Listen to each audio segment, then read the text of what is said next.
ए सुनो सुनो, एक कहानी बताती हूँ मैं आप लोगों को। उस कहानी को सुनकर आपको ये पता चलेगा कि हर एक की क्षमता अलग अलग होती है। एक जंगल था, बहुत प्रकार के जानवर होते हैं, आपको पता है। तो जो मंकी था ना, मंकी मतलब वो जो मंकी था वो अपने आप को बहुत ज़्यादा स्मार्ट समझता था, बहुत ज़्यादा स्मार्ट समझता था। तो उसने क्या कहा, जंगल का जो शेर था उससे कहा कि मैं ना कॉम्पिटिशन हूँ और उस कंपटीशन में मेरे अलावा तो कोई नहीं जीतेगा। अब कंपटीशन रखी गई। अब कंपटीशन में किसको किसको बुलाया गया? बंदर, वो तो बंदर आने ही वाला था। बंदर, हाथी, मछली, पंछी और हिरन, इन सबको बुलाया गया और कहा कंपटीशन है तुम्हारी। पर ये नहीं बताया गया कि कंपटीशन क्या है।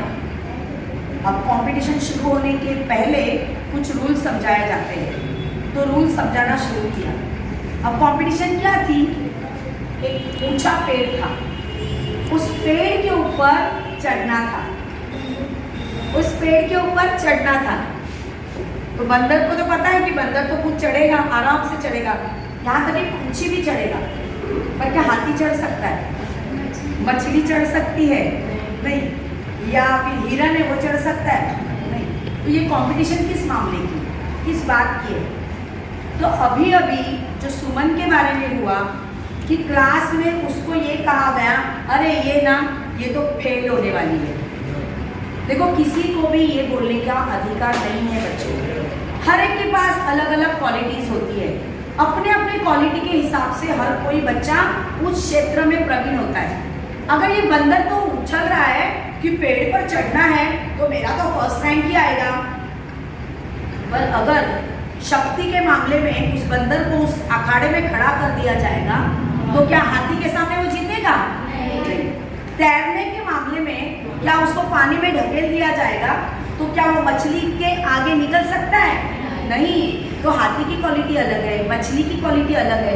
तो हर एक की जो कैपेसिटी होती है, क्षमता जो होती है, बुद्धिमत्ता जो होती है, वो हर एक की अलग अलग होती है। कोई स्पोर्ट्स में उसको यूज़ करता है, कोई कला में यूज़ करता है, कोई पढ़ाई में यूज़ करता है। अगर सबको एक ही ढांचे में हम लोग बैठाने जाएंगे तो क्या आज सचिन तेंदुलकर हमें देखने मिलते हैं? लता मंगेशकर जो इतनी बड़ी गायिका है वो देखने मिलती क्या? मैं देखने मिलती क्या आपको? मैं पीटी टीचर हूँ, मैं स्पोर्ट्स टीचर हूँ। मैं स्कूल लेवल में मैं स्पोर्ट्स में ही आगे थी, मैं पढ़ाई में आगे नहीं थी। मेरे पापा ने कुछ जबरदस्ती कहा होता, नहीं तुझे तो सब्जेक्ट टीचर ही बनना है, तो क्या मैं बन पाती? नहीं, मुझे कुछ भी नहीं मिलता। पर मेरे पापा ने मेरी कैपेसिटी समझ के, मेरी क्षमता समझ के, नहीं तू स्पोर्ट्स में अच्छी है, कबड्डी तू अच्छी तरह से खेल सकती है, तो अपना करियर तू स्पोर्ट्स में करना। और मैंने बीपीएड किया और मैं फिजिकल ट्रेनिंग टीचर बनी।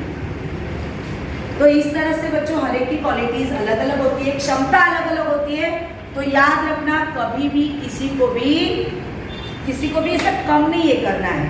आई बात समझ में? तो अभी तुम्हारा 10th का एग्जाम खत्म हो जाएगा, उसके बाद में अपनी खुद की क्वालिटी को पहले पहचानो और बाद में वो फील्ड चूज करना है। आई बात समझ में? चलो बैठाओ तालियां।